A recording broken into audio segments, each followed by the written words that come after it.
আমি নিয়ে আসছিলাম আজ তো ভয়ে ব্যাপারটা কি এদের পিছনে আসলে কি বলবো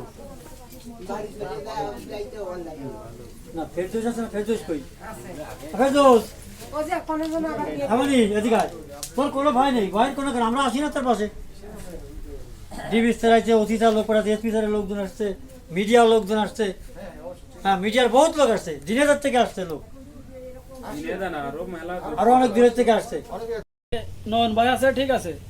উনি হচ্ছে আসে তার বড় মেয়ার নিয়ে গেছে চিকিৎসা করাতে মাগুরা ল্যাব এডি নিয়ে গেছে ঠিক আছে এখানে বলে গেছে ল্যাব এডি নিয়ে চিকিৎসা দেবে তার অনেক জায়গায় ক্ষত আছে ঠিক আছে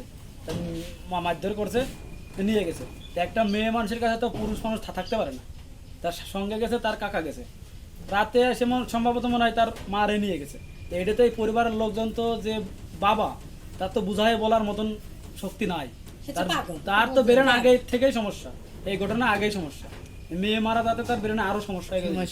ঠিক আছে আমার জানা মতে তার চিকিৎসা করার জন্য নিয়ে গেছে এটা ঠিক আছে জামায়াতের আমির সাহেব কিন্তু শুধুমাত্র এই আসিয়ার পরিবারের জন্য সে ঢাকা থেকে হেলিকপ্টার যোগে এটা আমরা এলাকার লোক জানি চলে আসছে এটা আমরা এলাকার লোক জানি যে তার দেখার জন্য আসছে তার পরিবারের সহযোগিতা করার জন্য আসছে এলাকা থেকে যারা জানতে পারছে তার পরিবার একটা পাকা বস্তা একটা ঘর করে দেওয়ার উদ্দেশ্য তারা কবি করে দিল কিন্তু তাদের সাথে তো এছাড়া নগদ কোনো অর্থনৈতিক সাপোর্টের কথা সহযোগিতার কথা আমির সাহেব বলছে কি জানেন এই ফ্যামিলিতে এই বাড়িতে 7 শতক জায়গা ছাড়া এর কোনো জায়গা নেই আচ্ছা আচ্ছা 7 শতক এই ফ্যামিলিতে আপনার এই বাড়িতেই শুধু জায়গা আছে 7 শতক জমি ছাড়া আর কোনো জায়গা নেই মাঠে কোনো সম্পত্তি নেই জামাতে আমির লাস্ট পর্যন্ত পরিবারের কারোর সাথে দেখা করলে এই ফ্যামিলিটা উপকৃত জামাতে আমির কি এদের পরিবারের সাথে দেখা করতে পারে নাই পরিবারের সঙ্গে দেখা করতে পারে নাই মেয়েটার চিকিৎসা করতে নিয়ে গেছে এই জন্য দেখা করতে পারে না এটা আমরা এলাকার মানুষ আসলে খুব কষ্ট পাইছি আমরাও জানি না যে এই মেয়ের মা চুয়ে গেছে চলে গেছে এই আপনি যেটা বলছেন জোরে বলেন কানে কানে বলছেন কেন ও একা বলতে তো আচ্ছা আপনার কোনো বক্তব্য থাকলে বলতে পারেন আমরা মিডিয়া নি তো মিস করতে পারে কোনো কথা তো বলেন আপনার কিছু বলার থাকলে বলেন আমাদের যে আমি সাহেব উনি বলেছে কি ওই বিদ্যুতের যে বেরোনোর সমস্যা